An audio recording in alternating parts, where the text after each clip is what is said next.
polícia. Está acontecendo uma entrevista coletiva do caso Júlia. Entrevista coletiva sobre o caso Júlia. Detalhes com Betinho Nascimento na central de polícia. Cadê Betinho? Vai contigo, Betinho. É ao vivo, Betinho. Vai, Beto. Vai, Beto. Vai, garoto. Vai, Beto. É isso, Erli, bom dia para você, bom dia para todo mundo. Começando o Povo na TV agora, diretamente da Delegacia de Homicídios, para ouvir o delegado Hecton Azevedo, que de fato está investigando o caso da menina Júlia. A gente já vai ouvir o delegado para entender o resumo desse caso, o que acontece a partir de agora. A partir desse momento ficou constatado diversas divergências entre a história que os familiares contavam e os familiares, sobretudo o padrasto, e o que realmente poderia ter acontecido. Então, a partir dessas divergências, nós começamos a traçar uma linha. O padrasto sempre com um comportamento bastante suspeito, respostas evasivas, respostas que não eram diretas. Sempre que perguntado sobre algum fato, ele nunca respondia diretamente, sempre respondia com uma ordem cronológica, vamos assim dizer. Se você perguntasse sobre o jantar, ele começava pelo café da manhã. Então isso foi levantando algumas suspeitas, e no decorrer das investigações nós levantamos dados específicos que contradiziam o que ele estava dizendo. Então, a partir daí, ele foi, no dia de ontem, ele compareceu mais uma vez à delegacia, como fez praticamente todos os dias durante a investigação.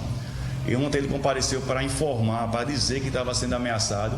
Então, nesse momento, nós aproveitamos e com uma abordagem de contrapô-lo aos fatos e mostrar que o que ele estava dizendo não condizia com a verdade, e também de mostrar para ele todo o sofrimento que aquilo ali estava causando a pessoas próximas a ele, inclusive a familiares dele. Então, a partir daí, ele confessou o crime, informou que havia asfixiado a Júlia ainda dormindo, segundo a versão dele, no quarto. E posteriormente a isso colocou a menina no banco traseiro do carro e levou até o cacimbão onde o corpo foi encontrado. Lá jogou e retornou para casa para dormir. No dia seguinte ainda, ele, ao ir trabalhar, pegou o celular dela e jogou em um rio próximo a Cadepol, que é mais ou menos o caminho do trabalho dele. E depois disso ele foi normalmente trabalhar como se nada tivesse acontecido. Então, ele trabalha em quê? Ele é mecânico de elevador. O senhor falou que ele asfixiou ela ainda dormindo. No início, a imprensa, como também acho que o senhor percebeu, que ele estava com alguns arranhões, arranhões no pescoço, arranhões aqui próximo ao peito. O senhor percebeu isso aí com ele, indagou também o que seria? Isso. Foi ela tentando... Nós percebemos arranhões, o indagamos com relação a isso. Ele, mais uma vez, fugia de responder diretamente, foi que havia se machucado fazendo a barba e esse tipo de coisa. Mas nós também tínhamos, no início, a preocupação de não sermos precipitados e jogar uma culpa em cima dele de um fato que não podia ter sido ele que praticou.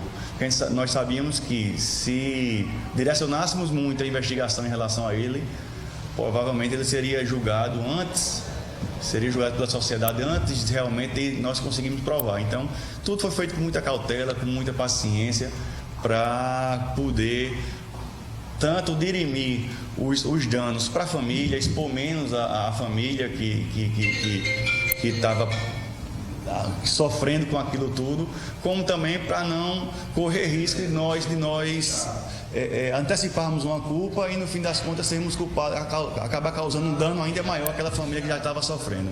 Doutor, em relação à motivação, ele falou alguma coisa, falou por que ele tirou a vida da Júlia? Segundo ele, o que o motivou a praticar o crime é que a menina, a adolescente, não aceitava o fato de a mãe estar grávida de 2 meses do padrasto. A família comprovou isso?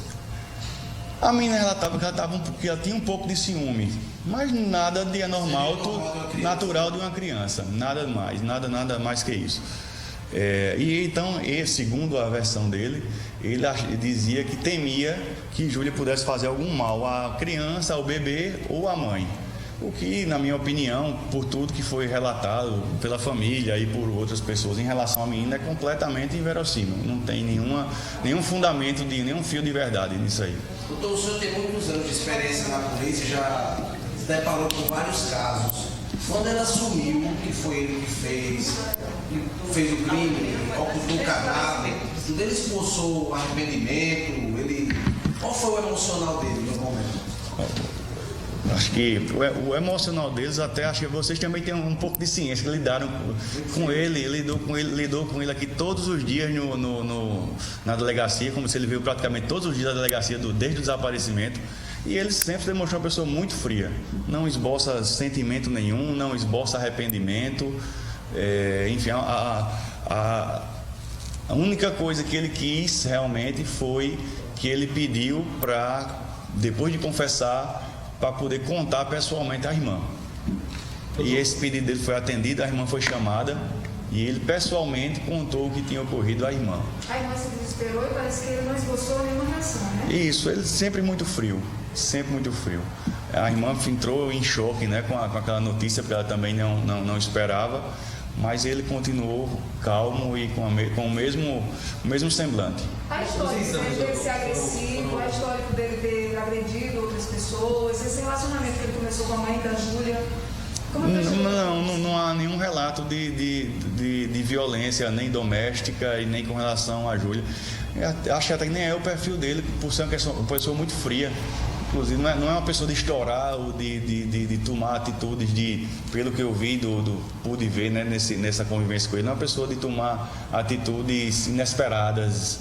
Ele é uma pessoa calma, que planeja as coisas, que faz as coisas aos poucos. Ele não é explosivo, não parece ser explosivo. Sendo planejado, ele pode ter premeditado, se ele é uma pessoa fria? Pode ter premeditado, sem dúvida. Isso agora, nós temos 10 dias para concluir o inquérito, né? Já que ele está preso preventivamente, e algumas outras questões serão aprofundadas, já que no dia de ontem, a prioridade, na verdade, era consignar a confissão, óbvio, porque é muito importante, e, sobretudo, encontrar a Júlia, né? Encontrar a Júlia, porque isso era determinante, tanto para a investigação quanto para a família, para os familiares, porque eu imagino que se tem um sofrimento de perder o familiar, se o sentimento de perder um familiar é grande, sobretudo uma criança, o de não saber que o paradeiro dela, ou de não saber o que levou, eu acho que torna essa dor interminável. Então, assim, era importante também para você conseguir pôr um fim nessa história, era encontrar, e assim, foi dada prioridade a isso no dia de ontem. Delegada, a gente está ao vivo com o programa Fala Paraíba, da Rádio Tabajara. O que a gente traz de novo? O que deu a perícia? Ela realmente foi abusada? Já tem esses diagnósticos? Foi solicitado diversas perícias no dia de ontem, né?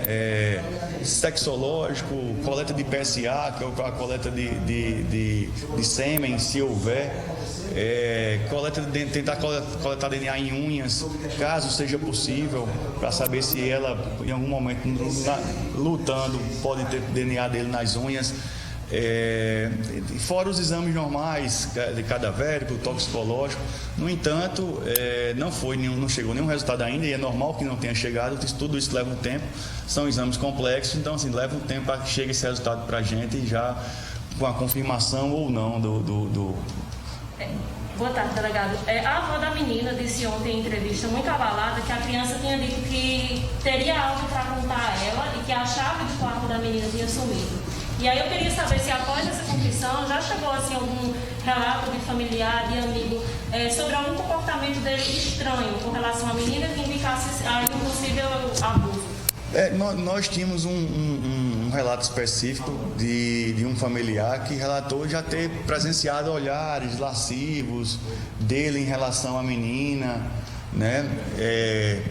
Ontem também chegou informações de que ele teria, agora só ontem, depois de que ele teria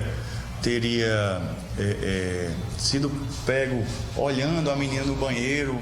Mas antes do encontro, nenhum familiar tinha relatado isso ainda. No entanto, havia uma desconfiança de familiares de que pudesse haver uma conotação sexual ali no relacionamento dele com ela. O que ele narrou para vocês? Ele disse que asfixiou, ela foi desmaiada? Como foi esse processo? O que ele realmente disse? Ele estuprou ela? Ele não confessou o estupro ou o crime sexual. Ele confessou o homicídio. Disse que a asfixiou ainda em casa, ainda na cama, na verdade. Segundo ele, ela ainda estava dormindo, né? Essa pelo menos foi a primeira versão dele. Ela morreu ainda em casa e depois de morta, o carro é um apartamento térreo e a distância entre a porta do apartamento e o local onde o carro dele estava estacionado não dá 3 metros. Então ele abriu a porta de casa, abriu o portão do prédio, colocou-a dentro do carro e de lá já levou para o cacimbão onde ela foi encontrada, que também deve ficar nos 500, 600, 700 metros da casa. Houve uma legislação, a passagem pela polícia, ele teve uma passagem pela polícia e sobre ter confessado o abuso sexual, de fato, esse abuso não foi confirmado, é isso? Em sede policial não houve confissão do abuso sexual. Até o momento não houve. Houve a confissão do homicídio. Com relação ao histórico dele, ele não foi constatado um histórico de violência ou prática de crimes. Se cogitou nos bastidores, já que o senhor confirmou que ele matou e levou direto para o cacimbão, que ele teria deixado ela em outro local e após essa repercussão ele teria tirado o corpo dele, ele tinha colocado e ocultado lá no cacimbão. Quer dizer, que foi direto por causa ele levou, fez essa logística toda, sozinho. Foi assim, querendo que a Júlia já tinha 12 anos, é um peso, já era pesada, né? Ele sozinho conseguiu fazer essa logística toda, ou o senhor tem alguma linha que alguém ajudou ele?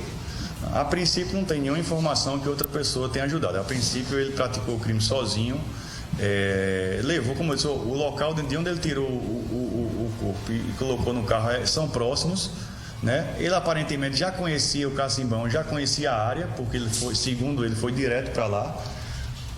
Por algumas imagens que nós verificamos, ele não se ausentou muito tempo, né, do local e nem poderia se ausentar muito tempo. Se constatar que alguém poderia acordar, alguém poderia notar a sua ausência, então nem poderia se ausentar muito tempo. Então acredito que ele foi, o que nós temos de informação e de dado é que ele foi diretamente para o local e colocou e retornou para casa.